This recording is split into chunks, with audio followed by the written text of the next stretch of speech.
Hallelujah.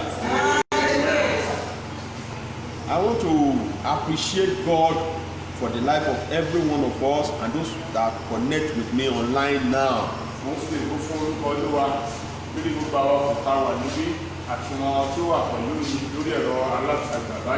And I want to appreciate God and I want to bless the name of the Lord for your life. Those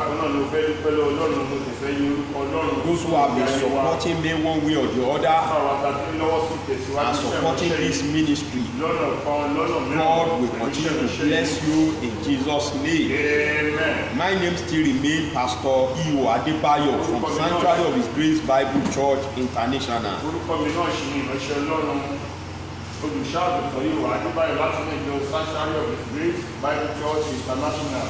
Bow down your head and let us pray. Daddy, we thank you, Lord, for this morning. As we go into your word, come and speak to us.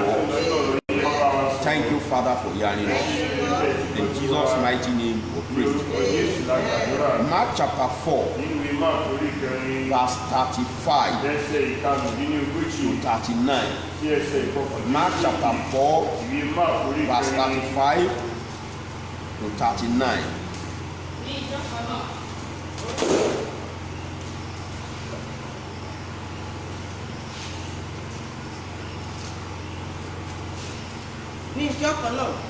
At the same day, when the even was come, he said unto them, let us pass over unto the other side. And when they had sent away the multitude, they took him even as he was in the ship. And there were also with him other little ships. And there arose a great storm of wind, and the waves beat into the ship, so that it was not full. And he was in the hinder part of the ship, asleep on a pillow. And they awake him, and say unto him, Master, carest thou not have we perished? And he arose, and rebuked the wind, and said unto the sea, Peace be still. And the wind ceased, and there was a great calm. And he said unto them, Why are ye so fearful? How is it that ye have no faith? And they fear exceedingly. And said, Hallelujah. This morning I'm speaking on stability in the storm. Stability in the storm. When we are talking about storm, we are talking about a violent wind, a tempest, a rushing and violent disaster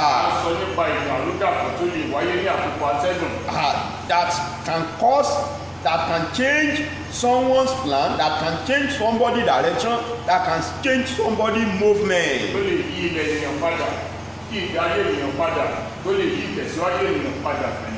A storm can change the agenda of an individual.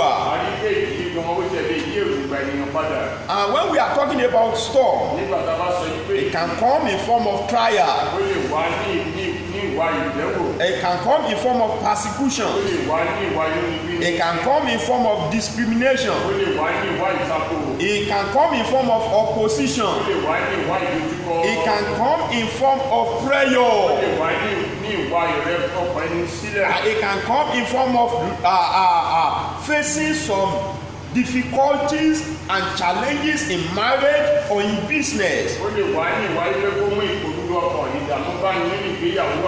one of the things that must always happen at the time of a storm is that there will be lost. There will be damages. There will be emotional and psychological trauma. And storm can bring setback into someone's life. And this morning, the Lord asked me to tell you that He will be your support.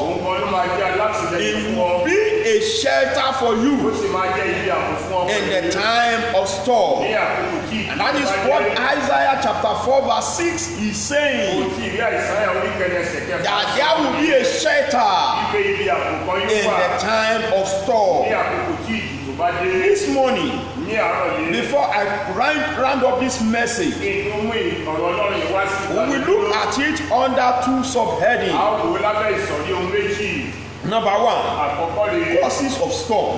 ohun tó máa ń fa ìjì gan-an. Number two, Ìkejì what we can do ohun gbogbo gan ni a lè ṣe that will make our anchor strong tó máa mú ìdákọ̀ró wa lágbára síbẹ̀ in the time of storm. ní ìgbà tí ìjì tó bá dojú kọ ní. Let's look at it one after the other. Ìyáàwó oníṣísẹ̀ntẹ̀lé báyìí. Causes of storm. Ohun tó máa ń fa ìjì gan. Number one, Àkọ́kọ́. when there is sin and disobedience in someone's life, Nígbà tí ẹ̀ṣẹ̀ àti àìgbọràn bá ti ń fa àwọn nínú ayé as a ènìyàn, child of God, gẹ́gẹ́ bí ọmọ when you Ọlọ́run allow sin in your tó life, bá ti ń gba ẹ̀ṣẹ̀ láàyè when you allow disobedience to the word of God in your jẹ́ life, àìgbọràn kó di ìwà àti ìṣe rẹ. gradually you are opening door for storm to come Díẹ̀ in. díẹ̀ kì í ṣílẹ̀kùn fún ìjì In láti First wọlé Chronicle, nínú ìwé Króníkà Chapter kìíní, 21, orí ìkọkànlélógún. the Bible says Satan stand against the devil and the David Bíbélì sọ wípé Sátánì ló wá dúró ti Dáfídì. and push him to disobey Ó God. sì wá tì í lu Ọlọ́run láti ní kó He ṣàìgbọràn. pushed him to do things contrary to the word of God. Ó ṣe ohun tó jẹ́ pé Ọlọ́run lè bínú sí i. He Ó sì pushed him kọ̀ to ọ́. count Israel Ó tì í láti ní kó ka Ísírẹ́lì. contrary to what God wants. Eléyìí sì lòdì sí ohun tí Ọlọ́run ń pè And that lọ́wọ́ rẹ̀. opened door for storm Eléyìí ló wá sílẹ̀kùn fún of ìjì láti sickness wọlé. and disaster. Àti ní pé àìsàn àti àjàkálẹ̀ àti To ọ̀pọ̀lọpọ̀ comes wàhálà wọlé wá in. láti wọlé wá. 2 Samuel chapter 24. Sámúẹ́lì kejì orí kẹrìndínlógún. Let somebody read verse 2 for me. Kí ẹnìkan bá mi ka ẹsẹ̀ Second kejì Samuel sílẹ̀. Ìwé Sámúẹ́lì kejì Chapter 24, orí kẹrìndínlógún verse 2. ẹsẹ̀ kejì. For the king said to Joab, King said to Joab, the captain of the host, yes, which was with him, go now through all the tribes go now throughout the tribe of of Israel. from them even to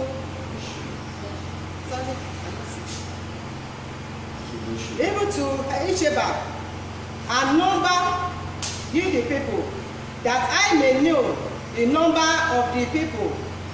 So the devil pushed David to count Israel when God said they cannot be counted. Àyíké Sátánì ló ti Dáfídì bẹ́ẹ̀ pé kó lọ pa Ísírẹ́lì nígbà tí Ọlọ́run sọ pé wọ́n máa dàbí èrùpẹ̀ ilẹ̀ tí ò ní ṣe é kà rárá. And then this made God to be angry, Eléyìí wá gbé Ọlọ́run nínú púpọ̀ and he jù. sent diseases Ó wá rán àrùn jáde into the land of Israel, ilẹ̀ Ísírẹ́lì. and the diseases started killing them. Ìyẹn sì bẹ̀rẹ̀ sí ní pa wọ́n. Started killing Bẹ̀rẹ̀ them. sí ní pa wọ́n. Praise the Lord. Hallelujah. Because sin and disobedience has come in. Nítorí ẹ̀ṣẹ̀ àti àìgbọràn ti wọlé wá. Number 2, Ìkejì, God can allow storms to come as a test and trial of someone's faith. àyíké Ọlọ́run lè mú ìjì àti àwọn ìpòrúurú bẹ́ẹ̀ wọlé láti lè dán ìgbàgbọ́ ènìyàn wò. The Job experience Àyíké ìrírí Jóòbù is yẹn example here. ó jẹ́ àpẹẹrẹ níbí God báyìí. allows storm to come into the life of Job Ọlọ́run gba ìjì yẹn láàyè láti wọnú ayé to Jóòbù wá, test and try him láti lè dán ìgbàgbọ́ rẹ̀ wò. as a Christian Gẹ́gẹ́ bí and as a onígbàgbọ́, child of God. gẹ́gẹ́ bí ọmọ Ọlọ́run. God can open doors. Ọlọ́run lè ṣílẹ̀kùn yẹn Today, sílẹ̀. I have said it earlier this Mo morning sọ ṣáájú láàárọ̀ yìí that God is using this period pé Ọlọ́run ti ń lo ìṣẹ̀lẹ̀ to àkókò yìí test the faithfulness of many of us. láti yẹ ọ̀pọ̀lọpọ̀ òtítọ́ ọ̀pọ̀lọpọ̀ wa wò. Praise the Lord. Hallelujah. So even though government said Bó tẹ̀ jẹ́ pé ìjọba sọ wípé we cannot gather a together, ò lè farapọ̀. government did not say you cannot live a holy life. Bíbélì ìjọba ò sọ bẹ́ẹ̀ pé ò lè ní ìjà ayé ìwà Government did mọ́. not say you should not obey the word of God. Àyíké ìjọba ò sọ pé kó má gbà ọ̀rọ̀ Government did not say you should not read your Bible. ìjọba ò sọ bẹ́ẹ̀ pé Government did not say you should not follow the word of God. ìjọba kò sọ bẹ́ẹ̀ pé kó má Only what they say is that we cannot gather together so that we don't allow the outbreak of sickness. ohun tí wọ́n sọ náà ní pé ká má kóra jọ pọ̀ kí ìtànkálẹ̀ àrùn yẹn kó má bàa máa lọ síwájú. Now your pastor is not close to you now. Àyíké báyìí olùṣàgùtàn súnmọ́ wọn. No member of of the church is seeing what you are doing. àrígbé ọ̀pọ̀lọpọ̀ ọmọ ìjọ kò ní kó ṣe ní This at the time, a trying time to know if you will be faithful to God or a faithful when others were around you. àkókò tá a fẹ́ mọ̀ náà rèé bóyá lóòótọ́ wàá jẹ́ olóòótọ́ sí Ọlọ́run àbí wàá jẹ́ olóòótọ́ sí ara rẹ̀ àti sí ènìyàn nígbà tá a lè gbàgbé kò ní ohun tó ṣe. Praise the Lord. Hallelujah. Amen. Amen. Amen. Amen. Another thing, ohun mìíràn rèé another thing ohun mìíràn that can allow ó storm lè gba in ìjì láyè someone's life nínú ayé is ungodliness. òun náà ni àìwà bí Ọlọ́run Ungodliness. àti ìbárí ayé Ungodliness. àìwà bí Ọlọ́run Ungodliness. àti ìbárí ayé When you as a Christian, ìwọ gẹ́gẹ́ bí you onígbàgbọ́ don't want to follow the word of God anymore. o fẹ́ tẹ̀lé ọ̀rọ̀ Ọlọ́run mọ́ You want to be like others. o fẹ́ dàbí àwọn You ẹlòmíràn want to be like o others fẹ́ dàbí àwọn who are ẹlòmíràn not a child of God, tí wọn kì í ṣe ọmọ who Ọlọ́run are not living according to the word of God. Just want to be like others. o fẹ́ You ṣe want bí to àwọn copy ẹlòmíràn other people. o fẹ́ kọ́ You want to ìwà ìṣe imitate wọn. other people. ìwọ náà fẹ́ kọ́ ìṣe àwọn ẹlòmíràn Gradually, díẹ̀ díẹ̀ bẹ́ẹ̀ you are inviting storms irú ẹni yẹn pé into your life. nítorí sónú ayé In rẹ̀ Genesis chapter 13, nínú ìwé Jẹ́rìsì orí kẹtàlá because of our time, nítorí àkókò wa we will not read it, but I will tell you the story. a ò ní ká máa sọ ìtàn rẹ̀ fún wa. When in Genesis 12, when God called Abraham, nínú ìwé Jẹ́rìsì orí kejìlá nígbà tí Ọlọ́run pe Ábúráhámù jáde Abraham go along with Lot. àìpé Ábúráhámù wá jáde ó lọ pẹ̀lú Lọ́ọ̀tì Lot is prospering, being with Abraham. àìpé nínú níwọ̀n méjèèjì ṣe wà papọ̀ yìí Lọ́ọ̀tì bẹ̀rẹ̀ sí í gbèrú sí i. Praise the Lord. Hallelujah. So he also has servants, he has cow and sheep and every other things like that. òun náà ti wá ní àwọn ẹbí tó ṣiṣẹ́ fún ó ti ní ẹran ọ̀sìn àti ohun gbogbo bẹ́ẹ̀. But the Bible said there is a fight between the servant of Abraham and servant of Lot. Bíbélì wá sọ pé èdè ayé kan wá wáyé láàrin àwọn ọmọọṣẹ́ Ábúráhámù àti àwọn ọmọọṣẹ́ Lọ́ọ̀tì. And this caused separation between Abraham and Lot. ilé ìwà fa ìpínyà láàrin Lọ́ọ̀tì àti Ábúráhámù. By the time Lot will leave Abraham, nígbà tí Ábúráhámù á fi Lọ́ọ̀tì sílẹ̀ when Lot will leave Abraham, Lọ́ọ̀tì á fi the Ábúráhámù Bible sílẹ̀. says he went to go and pitch his tent very close to Sodom and Gomorrah. Bíbélì wáyé wá ó yé wa wípé ó lọ pàgọ́ rẹ̀ síbi tó súnmọ́ Sódómù àti Gòmórà. And he was living like them. ó wá gbé ìgbé ayé bíi ti He was ènìyàn following wọ̀nyí. their lifestyle. ó tẹ̀lé ìgbé ayé wọn. And his wife was following the lifestyle of the Sodomites. àríkí àwọn arábìnrin rẹ̀ wọ́n ń gbé ìgbé ayé bí àwọn arábìnrin ará Sódómù. Eventually, nígbà tó wáyá the wife was destroyed. àríkí ara aya rẹ̀ ó padà di ẹni The property of Lot get destroyed. àríkí ohun gbogbo tó kó lọ sílẹ̀ ó di ìpanu. And eventually his children make him to commit the sodomy. àyí pé àwọn ọmọ rẹ̀ kan wá mú ṣe ìṣe àti ìwà wá la Sódómù gan. Praise the Lord. Hallelujah. They get their father drunk and they get pregnant through him. àyí pé wọ́n fọ bàbá wọn lọ́tí yó wọ́n sì wá ní àjọṣepọ̀ pẹ̀lú rẹ̀ tí wọ́n sì wá lóyún. Praise the Lord, somebody. Hallelujah. Praise the Lord, somebody. Hallelujah. Now, what are we saying here? kí ló dá Is sọ that when you allow ungodliness, nígbà tó bá gba ìpàdé when ayé you láàyè allow godliness in your life tó bá gba ìpàdé ayé láàyè and nínú rẹ̀ ungodliness in your life, àti àìwà bí Ọlọ́run you lọ́dọ̀ are rẹ̀ opening door for the storm. ẹni ẹ̀ ń ṣílẹ̀ kò sílẹ̀ And that storm, when it come, when that storm will nígbà come, tí ìyá sì wá it might blow away every good things out of ó your ṣe é ṣe life. kó wá bá ọrẹ kúrò nínú ayé ènìyàn fún Praise pátápátá. the Lord. Hallelujah. Number 4, ìkẹrin God sometimes allows storm Ọlọ́run á máa gba ìdí láàyè nígbà mìíràn for His glory fún ògo ara rẹ̀ and for His purpose àti fún èrè to yìí make manifest. láti jẹ́ kí ìfarahàn kó jẹ jáde. Remember Shadrach, Meshach, and Abednego. rántí Ṣédrákì Méṣákì Àbẹ́dígò The king said, ọba sọ wípé bow down for my idol. ẹ tẹríba fún èrè tí mo gbé sílẹ̀ yìí. And they said, we will not bow down. àwọn wá kọ̀ bẹ́ẹ̀ yìí pé àwọn ò lè tẹríba We fún will èrè. not bow down. àwọn ò lè tẹríba And the fún king èrè. said, okay, anybody that did not bow down for my idol ọba yẹn wá sọ bẹ́ẹ̀ pé ẹnikẹ́ni tí ò bá ti tẹríba fún èrè. will be thrown into a fire. ó jù ú sínú iná ni. Will be thrown into a ó fire. jù ú sínú iná. Will be cast into a ó fire. sọ sínú iná. Praise the Lord, somebody. Hallelujah. Praise the Lord, somebody. Hallelujah. You know, God has the power to prevent them from not going to that fire. Ọlọ́run ní agbára láti dá wọn dúró ká má tì wọ́n sínú iná yẹn. But God allowed them to go into the fire. Ṣùgbọ́n Ọlọ́run gbà ó fi àyè sílẹ̀ láti mú So that the people there will know bí àwọn tó wà níbẹ̀ that there is a God Ọlọ́run that has power ó ní agbára over fire, lórí iná over anything. lórí ohun gbogbo. Praise the Lord. So Hallelujah. God allowed them to go into the fire. Ọlọ́run gbà ó fa àyè gbà wọ́n So that láti lọ at the end of the day, the king said, we throw 3 men into the fire, and I see 4 men walking in the fire. Ní ìgbẹ̀yìn lẹ́yìn ọba àpàwá sọ wípé ẹni mẹ́ta la sọ sínú ṣùgbọ́n mo rí pé wọ́n ti di mẹ́rin nínú iná báyìí. And the 4th person is like the sons of Ó God. wá sọ bẹ́ẹ̀ pé ìrírí ẹnikẹ́ni tí mò ń wò yìí ó jọ sí ọmọ Ọlọ́run. And he now said, in my land, Ó wá sọ pé ní gbogbo ilẹ̀ yìí anybody that will not honor the God of these people ó ní ọ̀pẹ̀kẹ́ni tí ò bá kọ lábọ̀wọ̀ fún Ọlọ́run àwọn ènìyàn wọ̀nyí. will be put to death. Ó ní a ó pa á So ní. God allowed them to go into that fire Ọlọ́run fa àyè gbà wọ́n láti lọ so that his glory, ní ògo rẹ̀ his purpose tí èrèdí rẹ̀ might be made manifest. ó lè wá So sí ìmúṣẹ. God might allow a child of God Ọlọ́run lè gba ọmọ Ọlọ́run to láàyè go through storm láti lọ so nínú that his glory, ní ògo Ọlọ́run his purpose for that tí individual èrèdí rẹ̀ fún ẹni yẹn will be made ó known. lè di mímọ̀ fún Praise the aráyé. Lord, somebody. Hallelujah. Amen. Amen. And this will take me to point number 2. Ilé ìyá lọ sí kókó ó mú mi lọ sínú kókó kejì What báyìí. will make our anchor Kí ló máa mú ìdákọ̀ró wá to be strong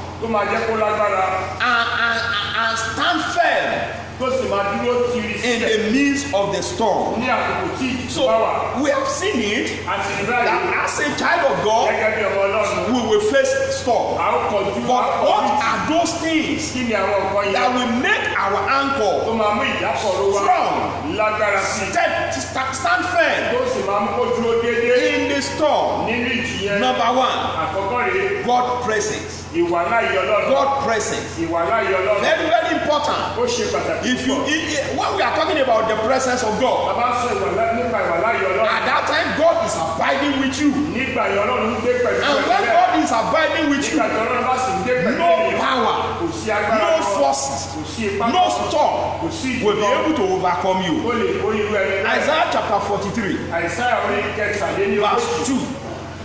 Isaiah 43, Àìsáyà orí kẹtàléní verse ogójì. number 2. Ẹsẹ̀ kejì. When thou passest through the water, When thou passest through water, I will be with thee, I will be with you. and through the river, And through the river, it shall not it overflow. shall not overflow thee. When thou walkest through the fire, When you are walking in the fire, thou shalt not be burned, thou shalt not be burned. neither shall the flame kindle upon Yes. thee. For I am the Lord thy God, Uh-huh. the Holy One of Israel. Praise the Lord. God said, I will be with you. Ọlọ́run sọ pé mi yóò wà In other words, ní ọ̀nà the presence of God, ìwà láyé Ọlọ́run. His presence, Ìwà láyé His presence with you in the storm. pẹ̀lú rẹ nínú ìjì. You will not, the storm will not overtake you. Ó ń pè kí yẹn kò ní rí You ọgbẹ́ know, ṣe rárá. when Peter was walking on the sea Nígbà tí Pétérù rìn lórí omi and he's about to sink, tó wá fẹ́ rìn sínú omi and he yẹn, cried unto God, ó wá ké pe Ọlọ́run. and because the Lord is there, Torí pé Jésù wà pẹ̀lú rẹ̀ Peter níbẹ̀. did not sink. Lẹ́sẹ̀kẹsẹ̀ ó sì mú You need the presence of God. o nílò ìwà láyé And what Ọlọ́run. are those things that will make the presence of God Kí ni àwọn nǹkan yẹn tó wá mú ìwà láyé Ọlọ́run wà pẹ̀lú be rẹ firm with you? láti dúró sí ọ̀dọ̀ rẹ nígbà gbogbo? Holiness, Ìwà mímọ́, holiness, ìwà mímọ́, obedience to the word of God, ìgbọ́ràn sí ọ̀rọ̀ Ọlọ́run, obedience to the word of God. ìgbọ́ràn sí ọ̀rọ̀ Ọlọ́run. Very important. Ó ṣe pàtàkì. Very important. Ó ṣe You pàtàkì. cannot throw holiness Ó away. lè sọ láti ní ìwà mímọ́ You nù. cannot substitute holiness with any other Ó lè thing. fi ohunkóhun rọ́pò ìwà mímọ́ You yẹn. cannot substitute holiness with other Ó things. lè fi ìwà mímọ́ rọ́pò ohunkóhun rárá. Praise the Lord, somebody. So Hallelujah. when you are living a holy life, Nígbà tó bá ń gbé ìgbé when ayé you ìwà are mímọ́ yẹn, living a holy life, ó gbé ìgbé ayé ìwà mímọ́. presence of God will be with Ìwà you. láyé Ọlọ́run á The wà presence pẹ̀lú of God will abide with you. The presence of God will stand with you. And no storm will be able to overcome you. Kò jẹ́ sí ìjì tó máa lè borí rẹ. Number 2 Ìkejì, is prayer. àrùn náà ni àdúrà. Prayer Àdúrà will make your anchor to stand firm. ó máa mú ìdákọ̀ró rẹ dúró tiri sílẹ̀. I keep on saying it Wọ́n máa ń sọ ilé yìí, and I will say it máa again. sì sọ bẹ́ẹ̀. Government did not say we should not pray. Àwọn ìjọba ò sọ pé ká má gbàdúrà. Government didn't say say we should not pray. ìjọba ò sọ bẹ́ẹ̀ pé ká má gbàdúrà. We cannot gather together. ó sọ pé ká má kóra jọ pọ̀ ni. And that doesn't close your mouth in your house. ilé yóò di ọlọ́run pa nínú ilé tó ń gbé. Government did not say you cannot come to church and pray ìjọba ò sọ pé kó má wá sí ìjọsìn wá gbàdúrà. on your own. ní ìwọ fúnra rẹ. Praise the Lord. And in your house you can stand anytime, any hours, any day to pray. nínú ilé rẹ nígbàkúgbà yóò tó bá wọ̀ ó lè wá kó wá gbàdúrà. Praise the Lord. Hallelujah. Praise the Lord. Hallelujah. Government did not say we should not pray. ìjọba ò dáwà láti gbàdúrà. And your prayer will help you. àdúrà rẹ á sọ̀rọ̀ lọ́wọ́. Jesus was teaching the disciples Jésù ń kọ́ àwọn ọmọ ẹ̀yìn how to pray bí wọ́n ti in Matthew chapter 6. nínú ìwé Matthew And he said, when you are praying, oníjà bá ń gbàdúrà. our Father who art in heaven, hallowed be thy name, thy kingdom come, thy will be done on earth as it is in heaven. Give us this day our daily bread, and forgive us our trespasses, as we forgive those who trespass. Lead us not into temptation, and deliver us from evil. Praise the Lord. Matthew 6:13. Somebody should read for me. And lead us not into temptation, Yes. but deliver us from evil. For thine is the It's okay. Praise the Lord. So the power of prayer will make your anchor stand firm. Amen. The Bible says they make a law during in Daniel chapter 6. They made a law that nobody should pray. So if you need anything, go and ask the king. And Daniel know quite all right that is not right. So the Bible says he will open the window of his house and pray. By the time Daniel was thrown into the lion's den, ṣé rò pé inú òkìní yẹn ló ti bẹ̀rẹ̀ sí gbàdúrà ni. You think it's from the lion then he started praying. Àdúrà tó ti gbà látẹ̀yìn. Prayer he has prayed before. And the one walking. Òun náà ni wọ́n á ṣiṣẹ́. Even before he will get to the lion's den, the prayer has been working. Àdúrà rẹ̀ ti bẹ̀rẹ̀ iṣẹ́. Praise the Lord. Hallelujah. Praise the Lord. Hallelujah. So you must be prayerful. O gbọ́dọ̀ di aládùúrà. Number 3. Ìkẹta. Fasting. Òun náà ni àwẹ̀. Very very important. Ó ṣe pàtàkì. The disciple of Jesus came to him and said, we have tried to cast out that demon from that boy, but we cannot do it. Àwọn ọmọ Jésù tàwájú àti gbìyànjú láti ilé ẹ̀mí jáde nínú arákùnrin yẹn ṣùgbọ́n kò jáde. And Jesus told them Jésù wá sọ fún ọ pé in Matthew chapter 17 nínú ìwé Matthew orí kẹtàlélógún verse 21 ẹsẹ̀ that this kind of a thing cannot go pé inú nǹkan báyìí kì í lọ without fasting láì and sí prayer. àwẹ̀ àti àdúrà.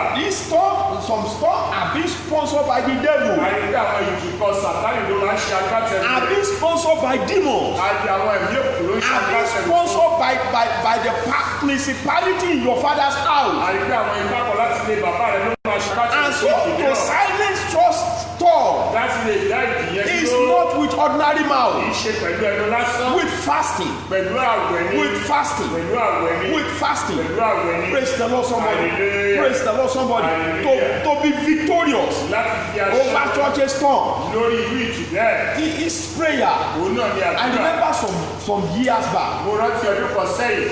I'm praying with someone. Mo ń gbàdúrà pẹ̀lú ẹnì So kan. while we are praying, Nígbà tá a wá gbàdúrà I'm yẹn. a teacher. Olùkọ́ lè mi. I'm a pastor. Olùṣọ́àgùntàn And sì ni. whatever the Holy Spirit tell me, Owó tí ẹ̀mí mímọ́ bá ti sọ. that's what I follow. Oyè ni màá So tẹ̀lé. I was praying. Wọ́n gbàdúrà. I was praying with that man. Mo ń gbàdúrà pẹ̀lú ẹni yẹn. And as the Spirit of God directed Bí me, ẹ̀mí mímọ́ ti ń darí. so a prophet just came Wòlíì kọ́kọ́ wọlé. and meet us in prayer. Ó wá bá a nínú àdúrà yẹn. He said, Ó wá rí pé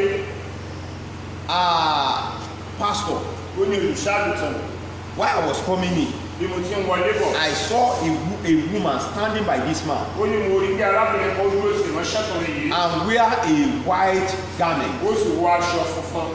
like so, a keru or a celeb person. Bí ẹni kérú àti sẹ̀lẹ̀. And he now asked the man, Ó wá béèrè lọ́wọ́ arákùnrin yẹn pé said, who is going to keru or seraph in your family? bí ó ta ni ẹni náà wọ́n tó lọ sí kérúkù àbí sẹ̀lẹ̀ nínú ẹbí rẹ̀. He said, all of us are Muslim. Ó ní gbogbo wa pátápátá mùsùlùmí ni wá.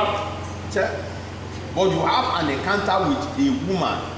ṣùgbọ́n wá ní ó dàbẹ̀ nípa ní ìbápàdé pẹ̀lú arábìnrin kan. He said, yes, I sold something to a woman ó ní mo ta who is a prophetess in Kerub and Sarah. ó ní mo ta àkọ́kọ́ fún arábìnrin kan tó jẹ́ wòlíì ní Kérúbù.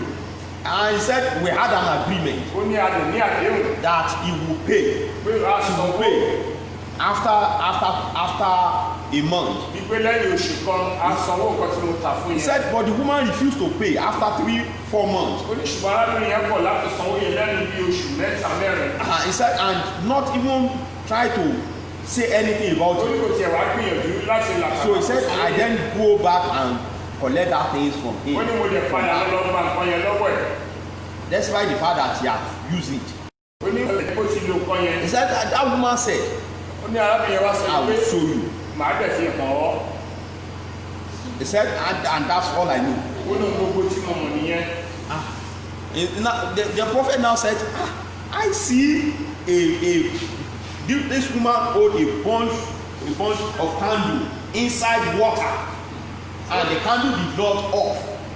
ìwòlíì wa sọ fún arákùnrin yìí wípé mo rí wípé arábìnrin yìí pé kánù kọjá ní tó pọ̀ ó dẹ̀ tàn kánù yẹn inú omi ló sì wà pẹ̀lú kánù yẹn ò dẹ̀ kú. Ẹ gbọ́ candle tí wọ́n tàn sínú omi tí ò dẹ̀ kú, ẹ rò pé ọ̀rọ̀ ẹnu ló máa pa ni. You think a candle that was lighting with a light on it and did not even quench, you think it's another one that will quench. So it means mo ní ẹ̀sà àdúrà pastor àti teacher là ń gbà látàárọ̀, so ẹ jẹ́ àgbàdúrà wòlíì báyìí o. I now said we be praying a teacher and a pastor, a pastoral prayer before. Now let's change the prayer to a prophetic prayer now. And we now change the way we were praying. Àwa yí àdúrà yẹn padà ní ọ̀nà tí a ń gbàgbá. And I told the prophet, I said, what are we going to do? He said, you will go on 3 days fasting.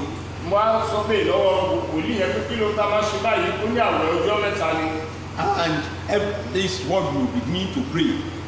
Pé a bẹ̀rẹ̀ sí gbàdúrà. Praise the Lord. Hallelujah. And myself and that man, Èmi àti arákùnrin we yẹn. stayed in the church for 3 days. Àwọn wà ní ìjọ fún ọjọ́ mẹ́ta adẹ̀ ń gbàdúrà. Praise the Lord. Hallelujah. Now, what am I trying to say here? Ohun tí mo sọ níbí ni wípé Some storm cannot go ordinarily. àwọn ìjì kan wọn ò ní lọ bẹ́ẹ̀ You ṣá. cannot overcome some storm like that Orí ìjì kan bẹ́ẹ̀ ṣá. without fasting, without prayer. Láìsí àwẹ̀ láìsí àdúrà. Another thing is studying of the word of God Òmíràn ni pé máa kẹ́kọ̀ọ́ jinlẹ̀ nínú ọ̀rọ̀ Ọlọ́run. and meditate on the word of Sì God. máa jíròrò nínú ọ̀rọ̀ Ọlọ́run. If you don't study the Bible, tó bá kí you cannot have stability. o lè ní ìfẹsẹ̀múlẹ̀ You cannot have o stability. lè ní ìfẹsẹ̀múlẹ̀ ṣiṣẹ́. Amen. Amen. Amen. Amen. Ẹ ń pé àwọn èjì kan máa jà àbí physically now àwọn atẹ́gùn kan máa jà You know there are some stuff physically you will see them now. and they will uproot some tree Wọ́n á dẹ̀ fa àwọn igi kan tú. and while some tree will stand firm. Wọ́n á dẹ̀ rí pé àwọn igi kan bẹ́ẹ̀ ó lè má tóbi ṣùgbọ́n á dúró. Ó lè má tóbi o May not be a torí pé very ó big ní gbòǹgbò tó but it has a délẹ̀. very deep roots on the ground. Ó ní gbòǹgbò tó délẹ̀. It's a very deep The roots on the ground. word of God, Pẹ̀lú ọ̀rọ̀ the Ọlọ́run. word of God Ọ̀rọ̀ Ọlọ́run. and the meditation of the word of God make you to have root. Á jẹ́ kó ní gbòǹgbò.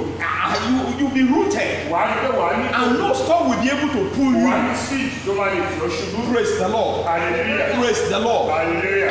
I remember one day Mo rántí ní ọjọ́ kan. one day Ní ọjọ́ kan. I was so young then. Ìgbà yẹn mo sì jẹ́ bí ọ̀dọ́ I think nígbà kan. some of my brother when they can remember now. My blood brother can Àwọn tó remember ní now. ẹ̀jẹ̀ mi nígbà yẹn wọ́n lè rántí ọmọ tí mo sọ yìí. There is a rain that fall Òjò kan rọ̀ ní àkókò yẹn. and there is this palm tree in our farm. Ọ̀pẹ kan wà nínú oko wa. Wọ́n máa ń la kinní yẹn bí àgbọn báyìí wọ́n máa ń là láti wọ́n máa ń ní kinní kolokolo kan báyìí. So that storm was so heavy.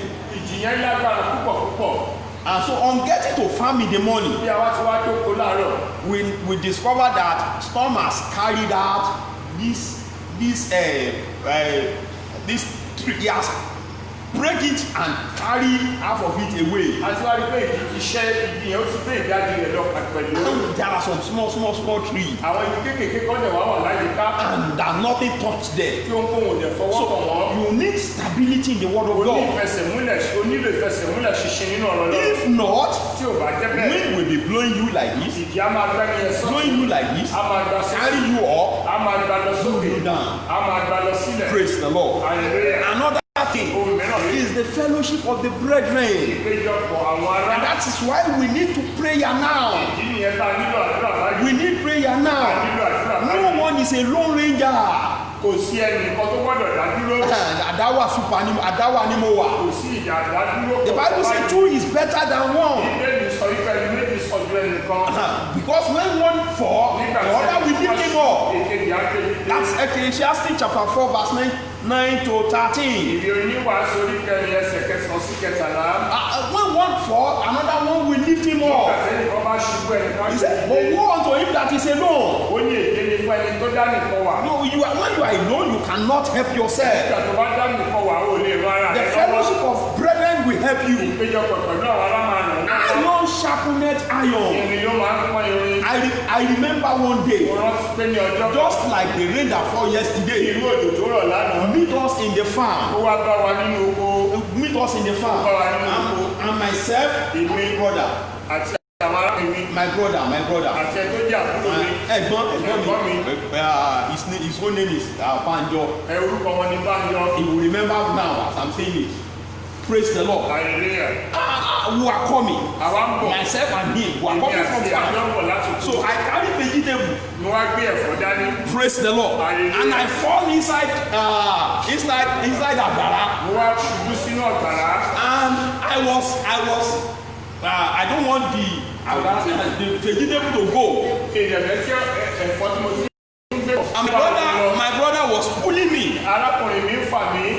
He was pulling me. I was pulling the vegetable. èmi náà ń fa ẹ̀fọ́ yẹn. He said, leave wọ́n sọ me. pé fẹ̀fọ́ lẹ̀. Leave it. ẹ̀fọ́ ni kò fi Ẹ̀fọ́ sílẹ̀. yẹn ló ń do èmi. But sincerely, if I was the only person tó there, bá jẹ́ pé èmi nìkan ni mo wà bàbá níbẹ̀. yẹn bá gbé mi lọ. possibly àgbègbè But my brother quickly jump and hold me and pull me out. wọ́n wà níbẹ̀ ó fà mí jáde. So if you are alone, tó bá jẹ́ pé ìwọ there is nìkan ló dá danger. wà. ewu There wà is nínú ẹ̀.